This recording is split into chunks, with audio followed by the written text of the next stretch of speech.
Three. 1, 2, 1, 2, 3. Okay.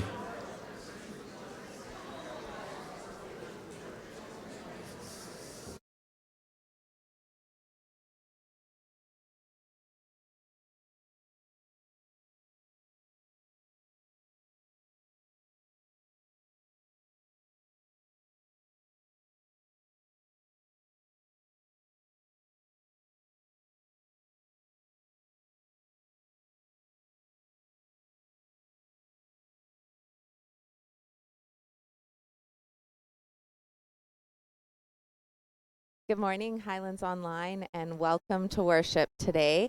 Just a couple of announcements that are important for our online community. You will notice today that the chancel area, which you'll see in just a few minutes, is set up differently. It has the set for our Anything Goes musical on it. And today is the first Sunday of Lent. It's marking the beginning of our Anything Goes Lenten series. So that will play throughout the services themselves. But in addition, we have a speaker series that's running 4 times throughout this season. It's 3 of them are on Tuesday nights from 6:30 to 8, or from 7 to 9, and one of them's on a Wednesday night. But what's really exciting is that we will be doing these by Zoom for those of you who can't be here in person for them.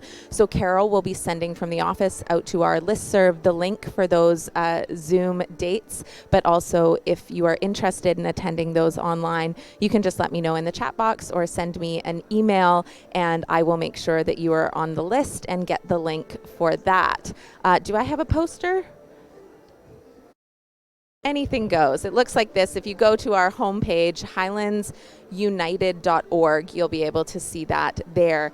And lastly, as Anything Goes is getting closer to the performance date, we're letting you know that once again, we will not be live streaming on Sunday, March 22nd. Instead, we're extending an invitation to you to join us on live stream. We'll automatically link you there at Alberni Valley United Church, where I will be visiting in person, so you'll have a familiar face there, and we'll be chatting in the box as per usual. We'll just be worshiping with a different community and with their online community as well. So we hope that you are as excited about this opportunity to partner with this different community as we are, and we'll be making announcements about that every week up until that point.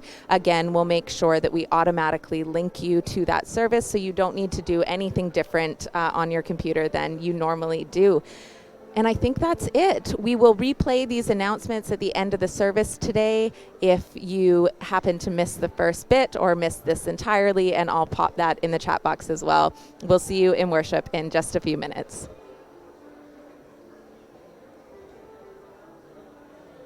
Did it not work? What did you do? You forgot to click record? Oh, so we won't replay that. Did it go live? Oh, so that went well. Like, that was fine. Okay, so we won't be replaying. Okay, great. That's fine. We're learning.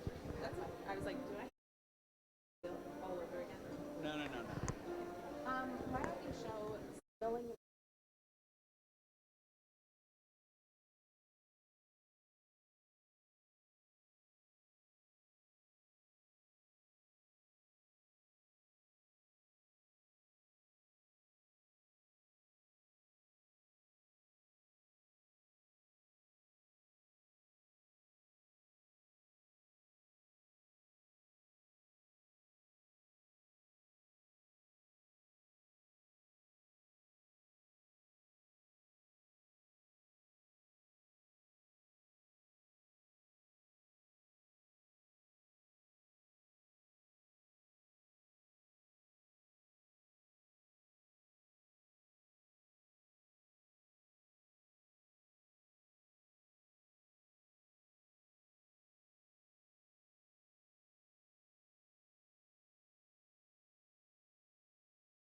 Good morning.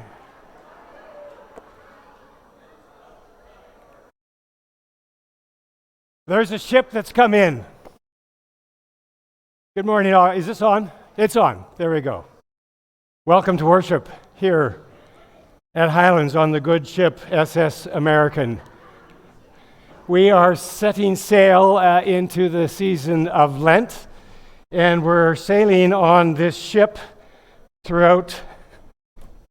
We actually have to dance on these stairs, I want you to know. Yeah, me, yeah, no. So, it's beginning, both the season of Lent, our journey on this ship, where anything goes, or does it really? We're not sure. Those are answers or questions that are going to be asked throughout this season. So welcome to worship, all of you that are here this morning. For those that are joining us through our live stream congregation, we're delighted that you've chosen to be with us this morning and throughout the season of Lent. We gather as we do each Sunday and each day here at Highlands United Church on the traditional lands of the Coast Salish people, the Squamish and the Tsleil-Waututh nations, peoples that have worshipped and worked and lived and loved this land, on this land for many, many centuries, for generations, and we're grateful for their stewardship of the land that we now live and work and worship and love on. So, some announcements before we get underway in worship. Look at your highlights. There's so much going on in the life of the church, so do check those out. We begin this week with a Lenten series that is Does Anything Go? And we've got four wonderful speakers, four speakers throughout this month of March. And it begins on Tuesday evening here at the church. We're just trying to figure out the logistics of which room that's going to take place in. But you will find out about that. Did you get some sign-up sheets? Well, yeah, so there's some sign-up sheets in the welcoming space. You're welcome to attend all of the Lenten series or just attend ones that either interest you or you're able to get to. So I hope you'll take a look at that, look at the information in the highlights. There's some very excellent speakers and some good topics, and there'll be wonderful discussions around those things. March birthdays. Anybody got a birthday in the month of March? There we go. We got some cake eaters out there. So down in the fireside room after worship, please head down that way for some cake and some coffee and juice and tea and some fellowship with other people that have birthdays in March. And if you missed yours in February or are not going to be here in April, you, of course, are more than welcome. Or if you just feel like having cake with some friends, I'm sure there'll be lots for anyone who shows up down there. There's a Seniors Connection that's on this Wednesday, so I hope you that attend that will make sure you sign up so Colleen knows how many people are going to be there. Last Sunday was our Scout Sunday, and we had a hot dog sale afterwards that the Scouts provided for us, and they raised $311, and all of that is going towards the Saturday lunch. So thank you to all of you, and thanks to the Scouts for doing that and doing the good work. Anything Goes tickets sales are going on again in the office, so if you haven't got your tickets and you want to get them through the office, you can go there after the worship service this morning. And Marie Rice, who runs both the ticket sales and also does front of house for the run of the show, needs some volunteers to work on our front of house team. So if you are interested in doing that, could you meet Marie? Is Marie out there someplace? She said she was good. Well, maybe she's someplace else. But I think there's a sign-up sheet at the action table. If not, see if you can find Marie and talk to her about helping her with the front of house for Anything Goes. I think those are our announcements. Oh, that's why you were waving at me. Yes, Wendy, come on up.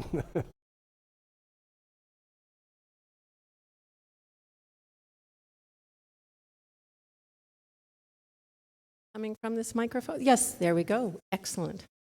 So I wasn't just waving about birthdays. So yes, it is birthday Sunday, and there is lots of cake down there.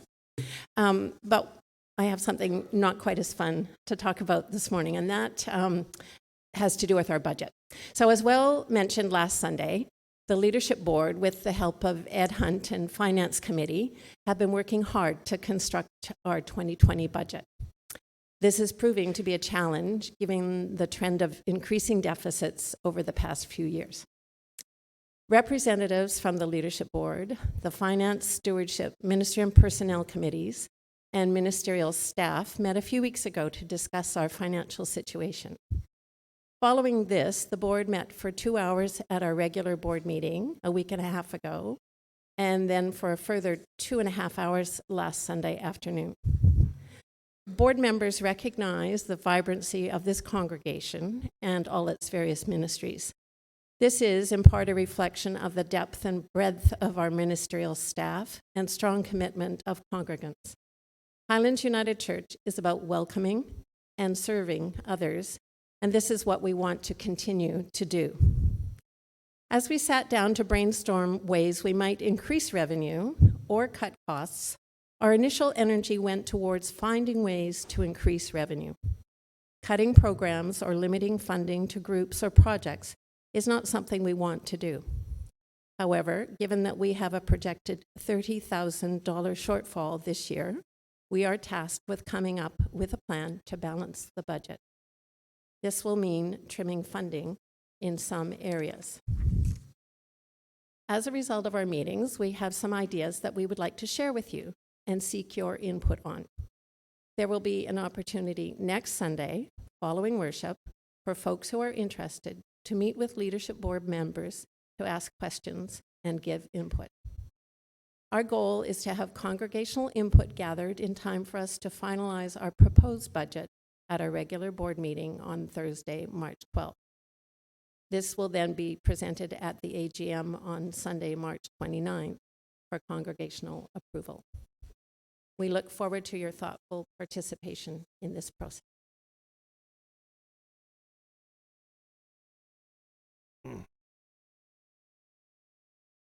So, now we begin worship. We continue into worship. I'm going to ring the prayer bell. The Christ candle will enter, and our resigned choir will sing us into worship.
Chilly water in the Jordan. Couldn't hear nobody pray. Coming over Couldn't hear nobody pray. into Canaan. Couldn't hear nobody pray. Oh Lord, I couldn't hear nobody pray. I couldn't hear nobody pray. Oh, way down yonder by myself, and I couldn't hear nobody pray. I am listening, listening for the sound of prayer. I am listening, listening for the sound of prayer. I am listening, listening for the sound of prayer. I am listening, listening for the sound of prayer. I am listening, listening for the sound of prayer. I am listening, listening for the sound of prayer. I am listening, listening for the sound of prayer. I am listening, listening for the sound of prayer. I am listening, listening for the sound of prayer. I am listening, listening for the sound of prayer. Way down yonder by myself, and I couldn't hear nobody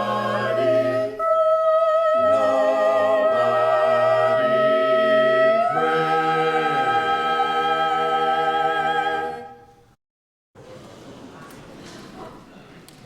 Indeed. Yes. People are doing everything they can without clapping. Indeed, we are listening for the sound of prayer and for the movement of the Spirit of God in this place.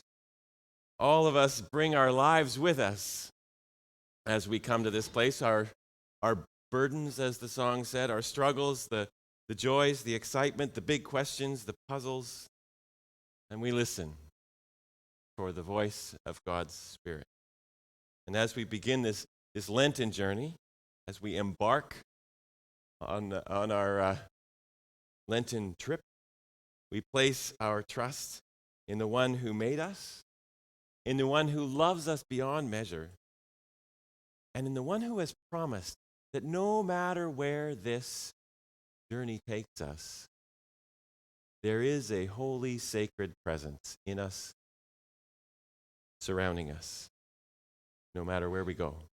So, gather friends, open to that holy presence as we sing, Seek First God's Kingdom.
Please join with me in our opening prayer.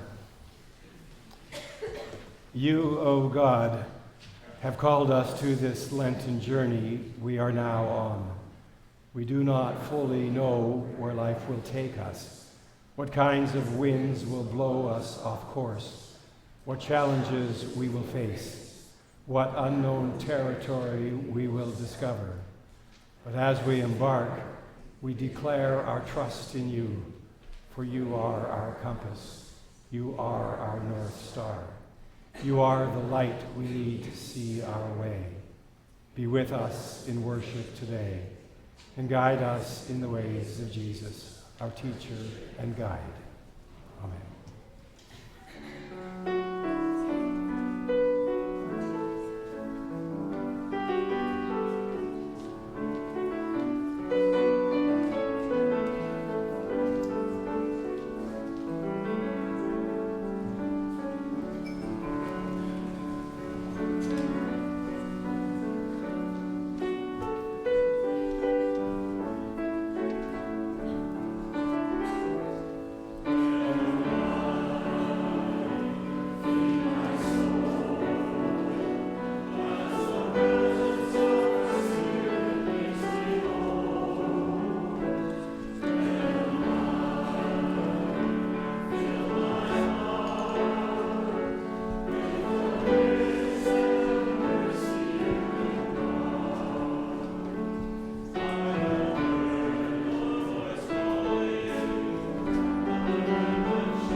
Please be seated.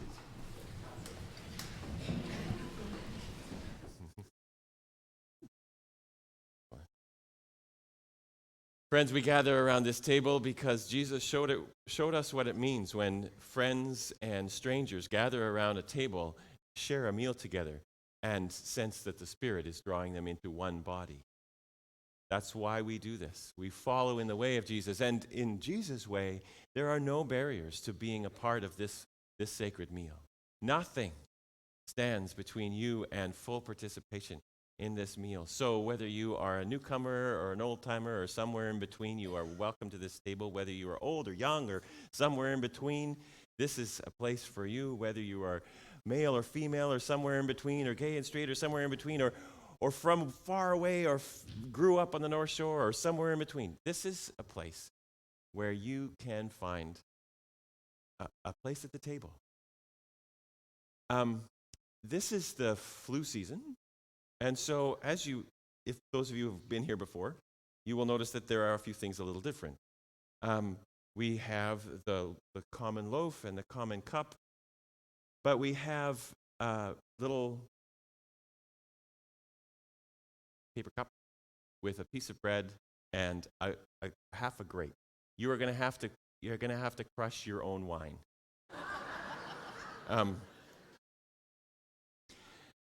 And each of them are individual, so this is kind of an attempt to continue to share the common meal in a way that doesn't transmit anything that we don't want to transmit, other than the love of God and the Spirit of Christ And the presence of the Spirit, right, which is exactly what we're trying to transmit. There will be 3 stations at the front. The one on the farthest to your left will have gluten-free, is a gluten-free station. There will be a station up for the children, so when the time comes, we'll come find you. And there will be a station at in the balcony. And you just come up as we normally do, and just, instead of taking bread, you just take a little cup that has it all there and receive in that way. And there are green bin kind of containers for you to take the paper and place afterwards.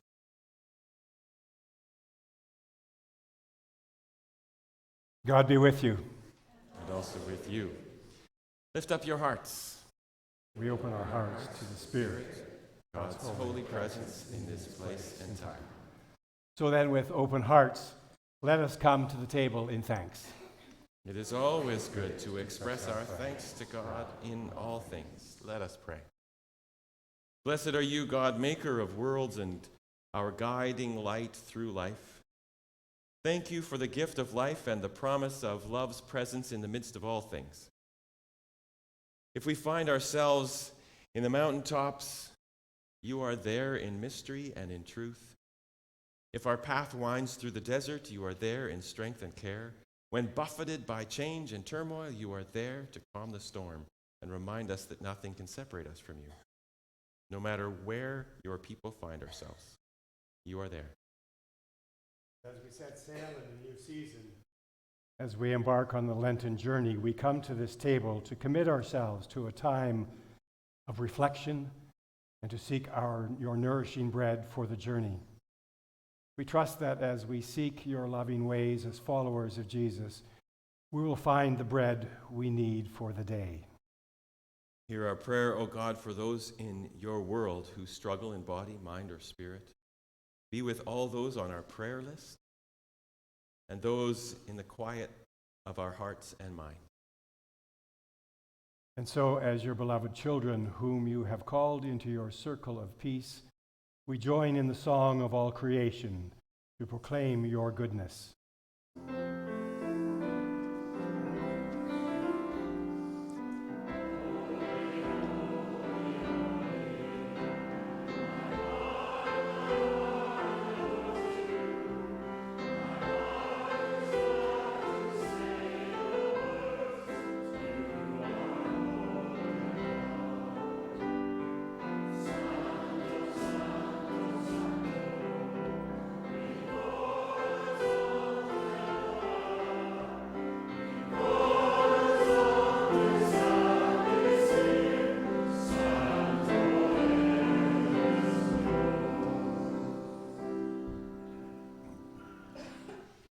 Mighty and tender God, hear us as we dedicate ourselves to your dreams for each one of us and for all creation. We turn to you for holy nourishment at this table. Take us as we are. Recreate us in your image. Send your Holy Spirit upon us and what we do here, that we and these gifts, touched by your Spirit, might be signs of life and love to each other and to all the world. Through Christ, with Christ, and in Christ, in the power of the Holy Spirit, all glory is yours, God most holy, now and forever. Amen. On the night before Jesus was handed over to the authorities, he had supper with his friends, as he had so many times before. And he took bread, and having given thanks, he broke the bread and gave it to them, saying, "This is my body, broken for you. Do this in remembrance of me." And in the same way, he took the cup, filled it up, blessed it, and shared it with them, saying, "This cup is the new covenant witnessed here and written on our hearts. Take and drink deep. Jesus Christ, cup of blessing." These are the gifts of God for the people of God. Thanks be to God.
Let us join together in prayer. O God of grace, we thank you that this covenant in which we share connects us with all people in every place and time, and with Jesus himself. Let it strengthen our faith, deepen our love, and confirm in us power and grace of the Holy Spirit. Amen. Thank you very much.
We have received the gifts of the table, and we are grateful for the love that comes to us from God and the love that emanates throughout this room. We're grateful for this place that we call Highlands. And so we come to this time when we make our offering, the offering of resources that helps to support all that we do here, both within these walls and out in the community beyond. So now we do that with joy and with grace and with love and with generosity. Your offering will now be received.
Please join me as we offer a prayer of dedication for this offering. O God, you nourish us in life, and we are grateful. We offer these gifts, knowing that all we are and all we have comes from you. Receive us and these gifts, and make us instruments of your love and grace in this amazing journey. Amen.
Sail on when the water gets high, sail on when the wind starts to die, sail on. It's just a matter of minutes till the ship comes to get us, and we'll all get in it.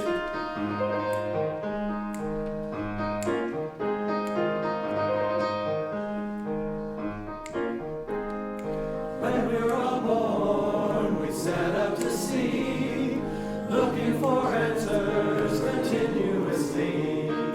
Then when we find out to him we belong, we watch for the sun to keep sailing on, sail on. When the water gets high, sail on.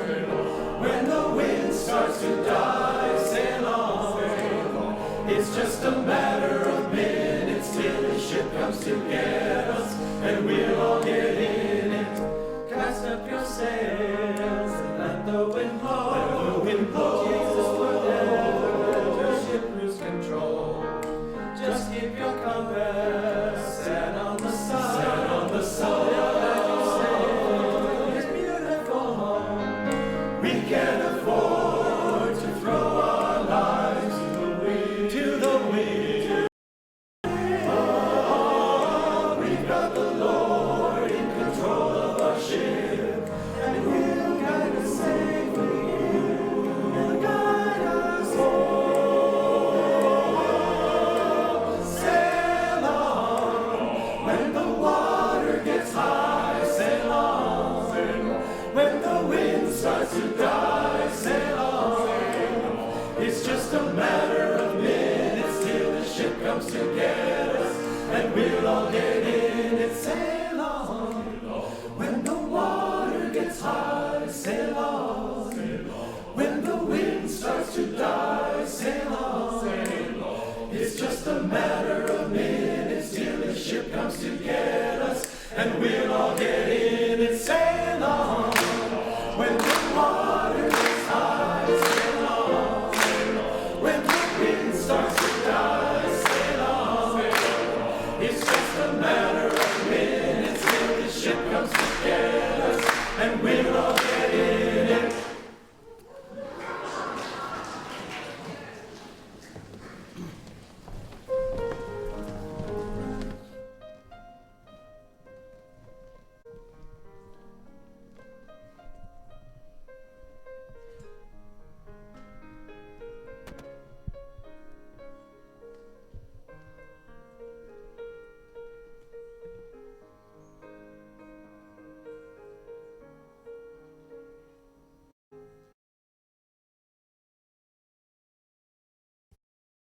The reading this morning is from Matthew 4, verses 1 to 11, and is entitled, The Temptation of Jesus. Then Jesus was led up by the Spirit in the wilderness to be tempted by the devil. He fasted for 40 days and 40 nights, and afterwards he was famished. The tempter came and said to him, "If you are the Son of God, command these stones to become loaves of bread." But he answered, "It is written, one does not live by bread alone, but every word that comes from the mouth of God." Then the devil took him to the holy city and placed him on the pinnacle of the temple, saying to him, "If you are the Son of God, throw yourself down, for it is written, he will command his angels concerning you, and on their hands they will bear you up so that you will not dash your foot against a stone." Jesus said to him, "Again it is written, do not put the Lord your God to the test." Again the devil took him to a very high mountain and showed him all the kingdoms of the world and their splendor. And he said to him, "All these I will give to you if you will fall down and worship me." Jesus said unto him, "Away with you, Satan, for it is written, worship the Lord your God and serve only him." Then the devil left him, and suddenly angels came down and waited on him.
Let us pray. Indeed, God, we are always open and interested and hungry to know what you require of us, what you call to us. And so in this time, we open to that call. We open to your presence, and we open to your influence in our lives through Scripture, through the still small voice within. Amen. So I have to confess a moment of jealousy. So right off the bat, I might as well just declare that. Ken got to be up there to start with. And I looked up at the high persona of Ken, and I thought, oh, lucky! I'm sure I will have plenty of opportunity during the Anything Goes production to trip over my own feet up there. So, but this is where all the action will take place, on the deck of the SS America, as it sails from New York to England in a couple of weeks. And this is our chancel for the next 5 weeks, upon which we will make our way through the season of Lent. The season of Lent has always been a time of introspection, traditionally a time of fasting, of looking at where we have been and where we think we might be going, and in particular in the Christian tradition, what that might cost us. What might be the price, the cost, as Dietrich Bonhoeffer said, of discipleship. And that questioning process this year will have the backdrop of Anything Goes. Well, that was just too sweet an opportunity to let pass. I mean, not only do we have the set of a group of people on a journey, which is arguably the most common metaphor for the community of faith in the Judeo-Christian tradition that we have, the journey. But the challenge of Lent is right there in the title. Anything goes. Really? Anything? Ironically, we start the journey from a scriptural point of view in the desert with Jesus. And this is where we get mixed metaphors, and so you'll just have to bear with me. But there's Jesus in the desert where he is tested 3 times. 3 times. Challenged to turn this gospel ship around, at least to give over the helm to the tempter. And that the word tempter or Satan or devil is interchangeable in the Gospel of Matthew. You might have noticed that. Different titles throughout the same story for the same entity. So first of all, I want to clarify. The devil is really a late English addition to the characters in our tradition. This is, so when you think of the devil, the guy, red suit, red face, horns, that one, that figure would be completely unfamiliar to the original hearers of this story. The original hearers would hear the word Satan or Satan, the one that God was in conversation with in the Garden of Eden with Adam and Eve. Remember that one? The one that went up to God in the book of Job and said, I'll make you a deal. I don't think these people are faithful to you because of goodness in them. I think it's just in their best interests. I bet you I can turn one. I can turn your most faithful. And God makes this deal with the Satan. Yeah, go after Job. I am sure, says God, he will not turn. So that's the character that people, the original hearers, would have had in their minds when they heard this story. The Satan is not really the cinematic personification of evil that we think of today, but rather a kind of official opposition to God in the heavenly court. The one who tests those who are on God's side. Now I give you all that background because in this story, the devil plays a really important role. I mean, far be it from me to be arguing for the devil. But there wouldn't be much of a story without him in this case, would there? And he serves a huge purpose in the story. Jesus has been baptized by John in the Jordan River, has received the blessing of God. You are my beloved child. In you I am well pleased. And then he is drawn out into the desert to fast and pray and let that blessing and that call sink deep into himself. And he is there for 40 days. And who better to do the testing than the Satan, the official opposition?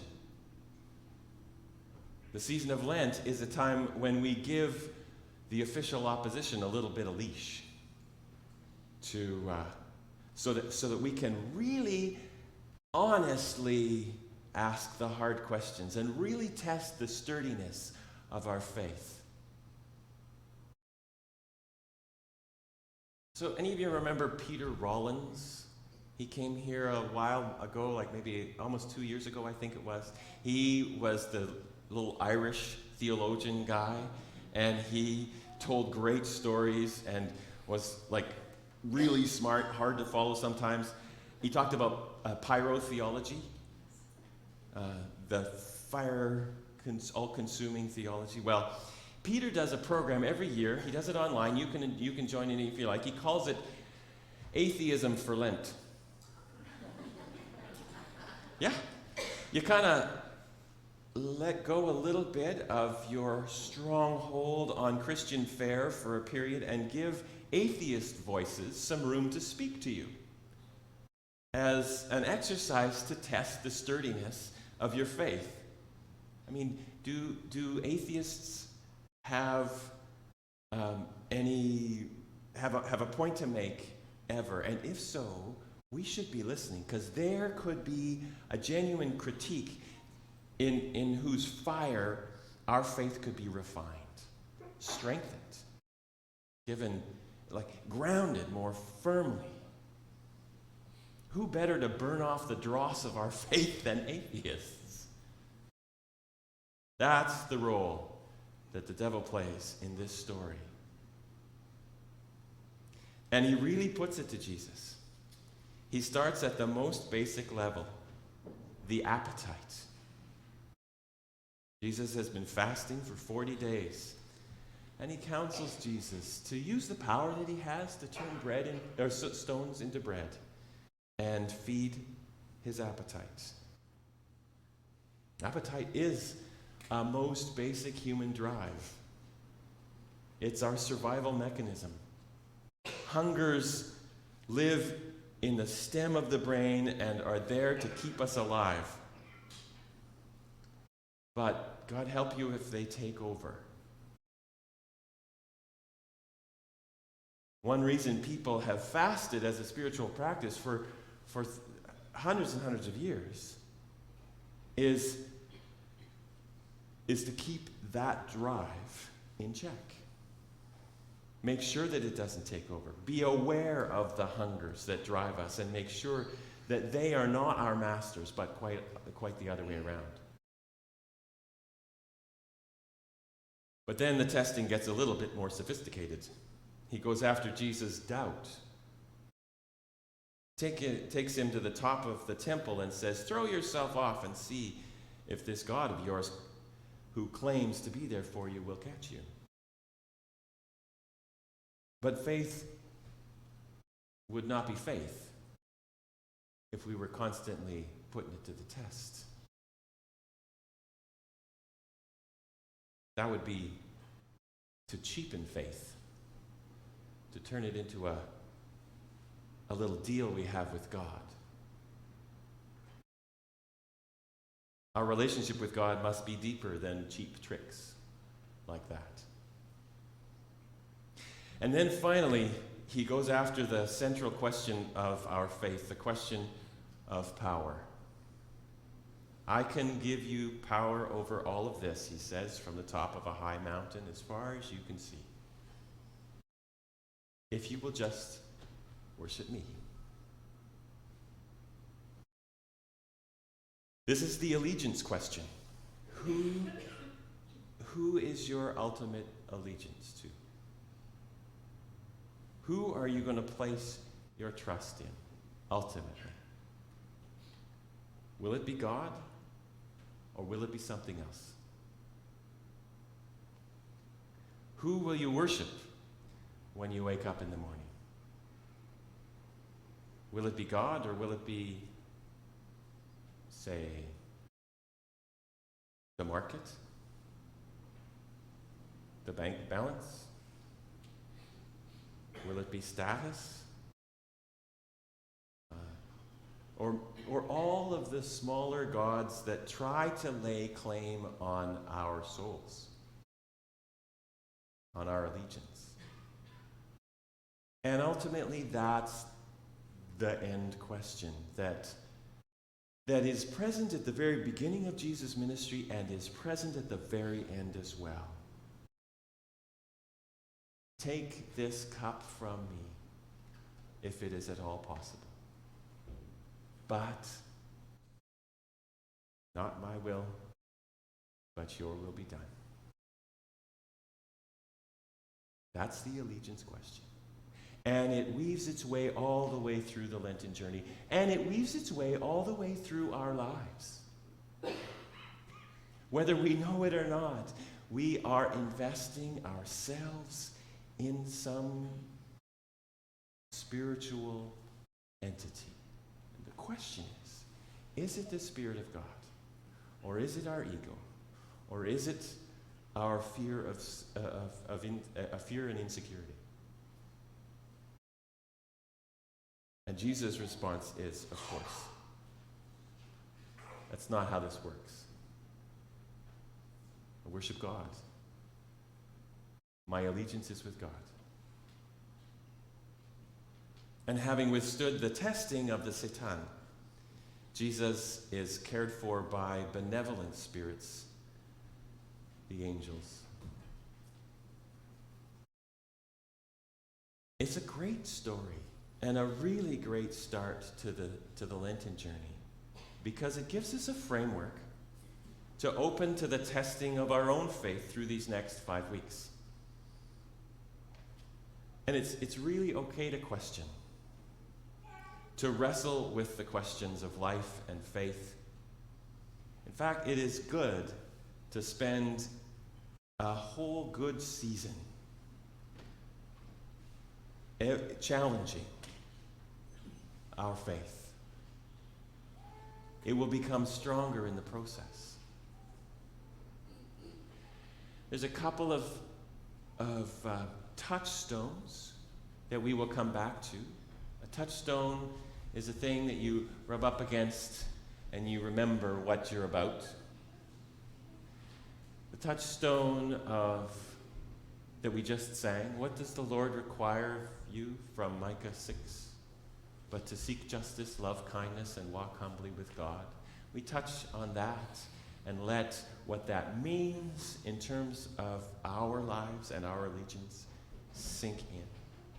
There is another touchstone that's not on your bulletin, but will appear throughout the season, and that is a quote from Rumi.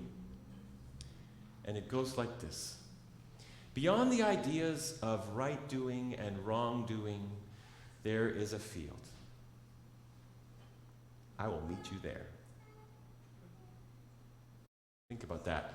Think about that in the context of a world that wants to create black and white, right and wrong, good and bad, in which fears are exploited in order to polarize us. We hear, beyond the ideas of right doing and wrong doing, there is a field. I'll meet you there. And there we will have a fruitful conversation about how we will live our lives. And the title of the musical sets the theme. Does anything go? Well, let's have that conversation in that field. Jesus was tested in the desert, and it really mattered. There are some things he stood for and some things he didn't, and his relationship with God was at the center. But in life, sometimes things change. What used to be okay isn't okay, and what was taboo years ago seems to be okay now. And how do we wend our way through the changing world so that we can get to that field beyond the ideas of right doing and wrong doing and feel like we are authentically living our lives? And our evening speaker series will punctuate this season, where we talk about some of those shifting realms and issues in our world. There are substances that used to be illegal that are no longer illegal. And there is an opioid crisis that has killed 3,600 people in British Columbia in the last 4 years. What is going on? And what is a faithful way through that turmoil? Sex and sexuality. This is an area in which the norms have really changed over the years. How do all these changes affect the way we live, the way we parent, the way we as a community of faith express ourselves in the community and what we believe? Technology and media have huge effects on our lives. What we see, what we experience, how we relate with each other. That too is a shifting landscape. How will we navigate it faithfully? And finally, the last part of life, living well and dying well. I can tell you by my own experience in the last 2 years that medical assistance in dying has changed the landscape completely in that last piece of life. And we who have always held life as a precious gift from God, how will we navigate that new environment? Does anything go? Probably not. But I hope you will pick up the question. Find a way to wrestle with it in that fruitful ground between right doing and wrongdoing, and meet us together in that field where we will ground ourselves in the presence of God. Amen.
So friends, sail on. Sail on into this week knowing that God is your North Star. God is your guiding light. God awaits on the shoals like a lighthouse, protecting. God goes with you wherever you go. And on your destination, well, the Spirit of God's already there. So let's go with confidence into this season. And as we go, may the peace of Christ attend us, the love of God surround us, and the Holy Spirit inspire us, guide us, and keep